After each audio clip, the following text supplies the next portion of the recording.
இன்னைக்கு மக்கள் real பர்சனையும் real பர்சனையும் mix பண்ணி தான் பார்க்குறாங்க. ஓகே, இங்கே வந்து நம்பிக்கை தான் ஏற்படுத்துகிற ஒரு விஷயங்கள்.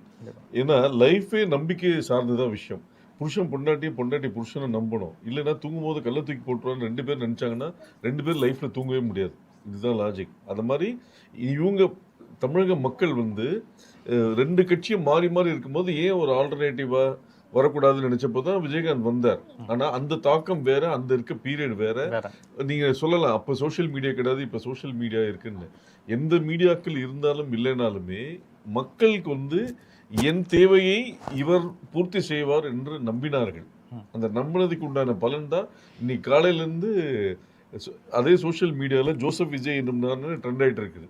கண்டிப்பாக அனைத்து இடங்களையும் வந்துட்டு ஒரு பயங்கர ட்ரெண்டிங்கில் இருக்கக்கூடிய ஒரு விஷயமா மாறியது. ஸோ இன்னைக்கு வந்து அதாவது கருத்து கணிப்பு ஒரு வல்லுநர்கள், அரசியல் விமர்சகர்கள், அரசியல் வல்லுநர்கள் வந்து ஒரு ஓட்டு எலெக்ஷன் அனௌன்ஸ் பண்ணதுலேருந்தும் சரி, விஜய் நிற்க போகிறான்றப்பையும் சரி, ஓட்டு போட்டப்பையும் சரி, பின்னாடி வந்த கருத்து கணிப்பும் சரி, கூட்டம் வந்து ஓட்டாக கன்வெர்ட் ஆகாது, கூட்டம் வேறு ஓட்டு வேறு, பேச்சு கேட்க வருவாங்க, ஆளை பார்க்க வருவாங்க, ஓட்டு பார்க்க போட மாட்டாங்கன்னு பல்வேறு கருத்துக்கள் கணிப்புகள் அரசியல் உணர்வுகள் சொன்னாங்க. அது எல்லாமே இன்னைக்கு வந்து பொய்யாயிடுச்சு.